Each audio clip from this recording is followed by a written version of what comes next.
ആദ്യമേ എല്ലാവരോടും നന്ദി പറയാണ്. നിങ്ങളെല്ലാവരും വന്നിട്ട് ഒരുപാട് നേരമായെന്ന് എനിക്കറിയാം. ഞാനിവിടെ ഇരുന്ന് അത്രയും നേരം നിങ്ങളെല്ലാവരും ഇവിടെ ഇരിക്കുന്നുണ്ടായിരുന്നു. എല്ലാവരോടും ഒരുപാട് നന്ദിയുണ്ട്. ഞാനിപ്പോൾ മൊഴി കൊടുത്തപ്പോൾ ഇവിടുന്ന് ആദ്യം പറഞ്ഞത് അത് ഡീഫേമേഷനിലാണ് പോവുക എന്നുള്ളതാണ്. പക്ഷെ അത് ഡീഫേമേഷനിൽ മാത്രമാണ് പോവാന്ന് നിയമപ്രകാരം അങ്ങനെയെല്ലാം തന്നെയാണ് എൻ്റെ വക്കീൽ.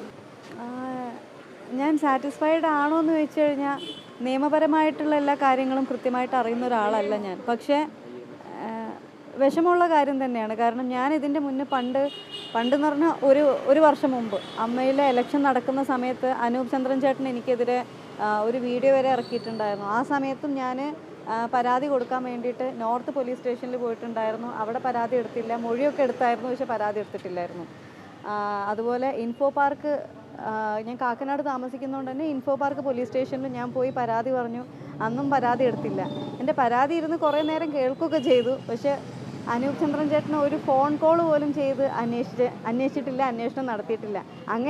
ഇങ്ങനെയൊക്കെ നടക്കുന്ന ഇതേ സ്റ്റേറ്റിൽ തന്നെയാണ് എനിക്കെതിരെ ലക്ഷ്മിപ്രിയ എന്ന് പറയുന്ന എൻ്റെ സഹപ്രവർത്തക എനിക്കെതിരെ ഒരു വ്യാജ പരാതി കൊടുക്കുകയും ഒരു ചെറിയ മെസ്സേജ്, ദുബായി പോയപ്പോൾ ഫോട്ടോ എടുത്തിരുന്നു, എൻ്റെ സുഹൃത്ത് കണ്ടിരുന്നു എന്നുള്ള ചോദ്യത്തിൻ്റെ മേൽ തൃപ്പൂണിത്തറ വനിതാ സെല്ലിൽ എന്നെ വിളിച്ചു വരുത്തിയിട്ട് എന്നെ ഹരാസ് ചെയ്തത്. അത് ഇൻ്ററഗേറ്റ് ചെയ്തത് ലക്ഷ്മിപ്രിയ എന്ന് പറഞ്ഞ ചേച്ചിയും അവരുടെ ഭർത്താവും SI രേഷ്മ മാമും കൂടെയാണ്. 3 പേരും കൂടെ ആയിരുന്നു ഇൻ്ററഗേറ്റ് ചെയ്തത്.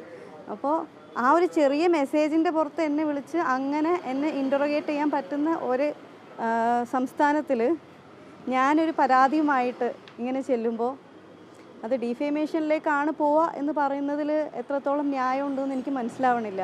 പിന്നെ ഇതിലുള്ള ഏറ്റവും വലിയൊരു പ്രശ്നം എന്ന് വെച്ച് കഴിഞ്ഞാൽ മതസ്പർദ്ധ ഉണ്ടാക്കുന്ന വാക്കുകളാണ് വ്യക്തിവൈരാഗ്യം തീർക്കാൻ വേണ്ടിയിട്ട് ഉപയോഗിച്ചിരിക്കുന്നത്. അപ്പോൾ അത് നീനാക്കുറുപ്പ് ചേച്ചിയാണ് കേട്ടിട്ടുള്ളത്. നീനാക്കുറുപ്പ് ചേച്ചി ഡയറക്റ്റ് കേട്ടതാണ് എന്നോട് വന്ന് പറഞ്ഞത്. അപ്പോൾ പലരും ചോദിക്കുന്നുണ്ട്, നീന ചേച്ചിയല്ലേ അത് കേട്ടത്, അൻസിബ കേട്ടില്ലല്ലോ എന്ന്. അത് നീന ചേച്ചി അങ്ങനെ പറഞ്ഞതാണെങ്കിലോ എന്നൊക്കെ ചോദിക്കുന്നുണ്ട്. അങ്ങനെ നീനാക്കുറുപ്പ് എന്ന് പറയുന്ന ഒരു അഭിനേത്രിക്ക് അല്ലെങ്കിൽ ഒരു വ്യക്തിക്ക് അങ്ങനെ പറയേണ്ട ആവശ്യമുണ്ടെന്ന് എനിക്ക് തോന്നണില്ല. കാരണം എന്താണെന്ന് വെച്ച് കഴിഞ്ഞാൽ നീന ചേച്ചിയെ ടിനി ടോം വളരെ മോശമായിട്ടുള്ള രീതിയിൽ അസഭ്യം പറയുന്നത് ഡയറക്റ്റായിട്ടാണ് നീന ചേച്ചിയോട് അസഭ്യം പറഞ്ഞിരിക്കുന്നത്. അത് കേട്ട പലരുണ്ട്. എത്ര പേര് അതിന് സാക്ഷി പറയുന്നൊന്നും എനിക്കറിയില്ല. അപ്പോൾ അതിനെതിരെയും നീന ചേച്ചി അമ്മയിൽ പരാതി കൊടുത്തിട്ടുണ്ട്. ഇപ്പോഴും ആ പരാതി കൺസിഡർ ചെയ്തിട്ടുണ്ടോ എന്ന് പോലും എനിക്കറിയില്ല. കാരണം എന്താണെന്ന് വെച്ചാൽ ഇപ്പോഴും അതേ കമ്മിറ്റിയിൽ ആരോപണ വിധേയനായിട്ടുള്ള ശ്രീ ടിനി ടോം ഇപ്പോഴും അതേ കമ്മിറ്റിയിൽ തുടരുന്നുണ്ട്. അപ്പോൾ എന്താ സംഭവം എന്ന് വെച്ച് കഴിഞ്ഞാൽ നീന ചേച്ചി ഡയറക്റ്റ് അസഭ്യം പറഞ്ഞ ടിനി ടോമിനെതിരെ നീന ചേച്ചി അമ്മയിൽ പരാതി നൽകിയിട്ടുണ്ട്. പക്ഷേ പോലീസ് സ്റ്റേഷനിൽ വന്നിട്ട് പരാതിയൊന്നും കൊടുത്തിട്ടില്ല. നീന ചേച്ചി അത് പോലീസ് സ്റ്റേഷനിൽ പരാതി കൊടുക്കുകയാണെന്നുണ്ടെങ്കിൽ ഡയറക്റ്റ്ലി FIR ഇടാൻ പറ്റുന്ന കേസ് തന്നെയാണത്. അങ്ങനെ ഒരു കേസ് ഡയറക്റ്റായിട്ട് FIR ഇടാൻ പറ്റുന്ന ഒരു കേസ് ഉണ്ടെന്നിരിക്കെ എന്നോട് വന്ന് കള്ളം പറഞ്ഞു തരേണ്ട ആവശ്യം നീനാക്കുറുപ്പ് ചേച്ചിക്കില്ല. അതാദ്യം എല്ലാവരും മനസ്സിലാക്കണം. പിന്നെ ഒരു മതസ്പർദ്ധ ഉണർത്തുന്ന രീതിയിൽ എന്നെപ്പറ്റി ഞാൻ മതം മാറ്റാൻ ശ്രമിച്ചു. അദ്ദേഹത്തിൻ്റെ ഡ്രൈവർ ഉൾപ്പെടെ പ്രൊഡക്ഷൻ കൺട്രോളറും അദ്ദേഹത്തിൻ്റെ മകനെയും ഒക്കെ മതം മാറ്റാൻ ശ്രമിച്ചു എന്നുള്ള പ്രചരണമൊക്കെ അധികം വേദന ഉണ്ടാക്കുന്ന കാര്യം തന്നെയാണ്. പ്രത്യേകിച്ച് ഇപ്പോഴത്തെ ഒരു സാമൂഹിക വ്യവസ്ഥയിൽ അങ്ങനെ പറയുമ്പോൾ ഭയങ്കരമായിട്ട് വേദന ഉണ്ടാക്കും. അതുപോലെ തന്നെ എൻ്റെ വീട്ടിലുള്ളവരായിട്ട് പോലും എനിക്ക് അവിഹിത ബന്ധമുണ്ട്, എനിക്കത് പബ്ലിക്കലി പറയാൻ പോലും പറ്റുന്നില്ല. അത്തരത്തിലാണ് എന്നെപ്പറ്റി പറഞ്ഞിരിക്കുന്നത്. ആ പറഞ്ഞതൊക്കെ ഞാൻ എങ്ങനെയാണ് ക്ഷമിക്കണമെന്ന് പറയണത്?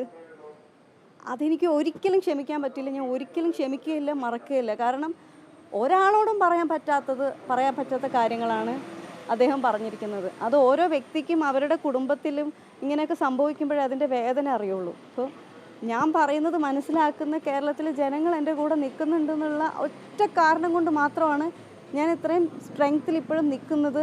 ഇപ്പോഴും ഞാൻ പോലീസ് സ്റ്റേഷനിൽ വരുന്നത്, അഡ്വക്കേറ്റുമായിട്ട് വരുന്നത്. അപ്പോൾ ഒട്ടും കംഫർട്ടബിൾ അല്ലാതെയാണ് ഞാൻ അവിടെ ആ 3 മണിക്കൂർ സ്പെൻഡ് ചെയ്തത്. അപ്പോൾ അറ്റ്ലീസ്റ്റ് കേരളത്തിലുള്ള ജനങ്ങൾക്ക്, സാധാരണക്കാർക്ക് ഒരു അവയർനെസ് എങ്കിലും ഉണ്ടാവുമല്ലോ. അങ്ങനെ വിളിക്കുന്ന സമയത്ത് ഓടിച്ചെന്നങ്ങ് കയറി കൊടുക്കേണ്ട ആവശ്യമില്ല എന്നുള്ളത്. അതൊരു ബേസിക് ആയിട്ടുള്ള അവയർനെസ് നമ്മൾ പൊതുജനങ്ങൾക്ക് ഉണ്ടാവുക എന്നുള്ളതൊരു വലിയ കാര്യം കൂടെയാണ്. നമ്മൾ റോഡിലൂടെ നടക്കുമ്പോൾ ഇടതുവശത്തൂടെ നടക്കുക, അല്ലെങ്കിൽ വണ്ടി ഓടിക്കുമ്പോൾ ഇടതുവശത്തൂടെ വണ്ടി ഓടിക്കാൻ പാടുള്ളൂ എന്നൊക്കെ നമ്മൾ ബേസിക്കായിട്ട് പഠിക്കുന്നുണ്ടല്ലേ. അതുപോലെ തന്നെ നമ്മൾ ഏറ്റവും കൂടുതൽ പോലീസുകാരുമായിട്ടൊക്കെ സംവദിക്കുകയും സഹകരിക്കുകയും ചെയ്യുന്ന പൊതുജനങ്ങളാണ്. അപ്പോൾ ഈ കാര്യങ്ങളും കൂടെ ബേസിക് ആയിട്ടുള്ളൊരു അവയർനെസ് എല്ലാ ജനങ്ങളിലും എത്തണം എന്ന് എനിക്ക് ആഗ്രഹമുണ്ട്. അത് ഏറെക്കുറെ ആളുകളിലേക്ക് എത്തിയിട്ടുണ്ടെന്ന് മനസ്സിലായി. കാരണം ഞാൻ പോലും ഇപ്പോഴാണത് മനസ്സിലാക്കുന്നത്.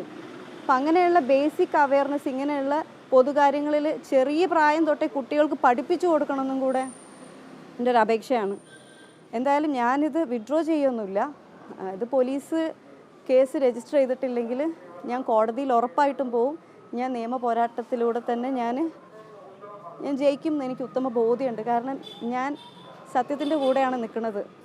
പിന്നെ ശ്രീ ടിനി ടോമിന് ഒരുപാട് ഇൻഫ്ലുവൻസ് ഉണ്ടായേക്കാം. ഒരുപാട് രാഷ്ട്രീയക്കാരുമായിട്ടും രാഷ്ട്രീയ പാർട്ടികളുമായിട്ടൊക്കെ ബന്ധമുള്ള ആളായിരിക്കാം. എന്ത് തന്നെയാണെന്നുണ്ടെങ്കിലും ഇന്നത്തെ കേരള ഗവൺമെൻറ് എൻ്റെ കൂടെ നിൽക്കുമെന്ന് ഞാൻ വിശ്വസിക്കുകയാണ്. തീർച്ചയായിട്ടും ഉണ്ടായേക്കാം. കാരണം ഏത് ഫ്രെയിമിൽ നോക്കിക്കഴിഞ്ഞാലും ഏത് മിനിസ്റ്റേഴ്സിൻ്റെ കൂടെയും കൂടെ കയറി നിന്ന് ഫോട്ടോ എടുക്കുന്ന തരത്തിൽ വിഷ്വൽസ് കാണുന്നുണ്ട്. അപ്പോൾ എൻ്റെ ഉള്ളിലൊരു ഭയപ്പാടുണ്ട്. എങ്കിലും ഞാൻ ഒരിക്കലും തെറ്റിൻ്റെ കൂടെ ഗവൺമെൻറ് നിൽക്കില്ല എന്ന് എനിക്ക് ഉറപ്പുണ്ട്. ന്യായത്തിൻ്റെ കൂടെ നിൽക്കുകയുള്ളൂ. അതുകൊണ്ട് എൻ്റെ കൂടെ എന്തായാലും ഗവൺമെൻറ് നിൽക്കും എന്നുള്ളൊരു ഉറപ്പ് എനിക്കുണ്ട്. എനിക്ക് അമ്മ സംഘടനയുടെ ഈസി ഗ്രൂപ്പിനൊരു വാട്സപ്പ് ഗ്രൂപ്പുണ്ട്. ഈസിക്ക് എക്സിക്യൂട്ടീവ് കമ്മിറ്റിക്ക്. ആ വാട്സപ്പ് ഗ്രൂപ്പിൽ ഈ പറയുന്ന ശ്രീ ടിനി ടോം തന്നെ എനിക്ക് നേരെ ഡബിൾ ഡാഡി സിൻഡ്രോം എന്ന് എഴുതി അയച്ച മെസ്സേജ് ഉണ്ട്. അപ്പം ഞാൻ അദ്ദേഹത്തോട് തിരിച്ച് പറഞ്ഞിട്ടുണ്ട്, താങ്കളുടെ കൾച്ചറാണ് ഇവിടെ കാണിക്കുന്നത്, ഇങ്ങനെ പറയാൻ പാടില്ല, ഇത് അൺപാർലമെൻ്ററി ആണെന്ന് ഞാൻ അദ്ദേഹത്തിന് തിരിച്ച് മറുപടി ഇട്ടപ്പോൾ അദ്ദേഹം എനിക്ക് മറുപടി ഇട്ടിട്ടുണ്ട്, ഇത് പാർലമെൻറ്റിൽ പോലും ഉപയോഗിക്കുന്ന വാക്കാണ്, തെറ്റായ വാക്കല്ല എന്ന്. ഡബിൾ ഡാഡി സിൻഡ്രത്തിന് എനിക്കറിയാവുന്ന അർത്ഥം ഒന്നേ ഉള്ളൂ. ഇനി അതിന് നല്ലൊരു അർത്ഥം ഉണ്ടെന്ന് എനിക്കറിയില്ല. അപ്പോൾ ഇത്തരത്തിൽ 17 പേരുള്ളൊരു ഈസി ഗ്രൂപ്പിലാണ് അദ്ദേഹം ഇങ്ങനൊരു മെസ്സേജ് എനിക്ക് ഇട്ടത്. അതുപോലും ചോദ്യം ചെയ്യാൻ ആ 17 പേരുള്ള ആ ഗ്രൂപ്പിൽ പോലും ഒരാളുണ്ടായിരുന്നില്ല. അപ്പോൾ എനിക്കത് പബ്ലിക്കലി വന്ന് പറയേണ്ട ഒരു അവസ്ഥ വരുത്തിയതാണ്.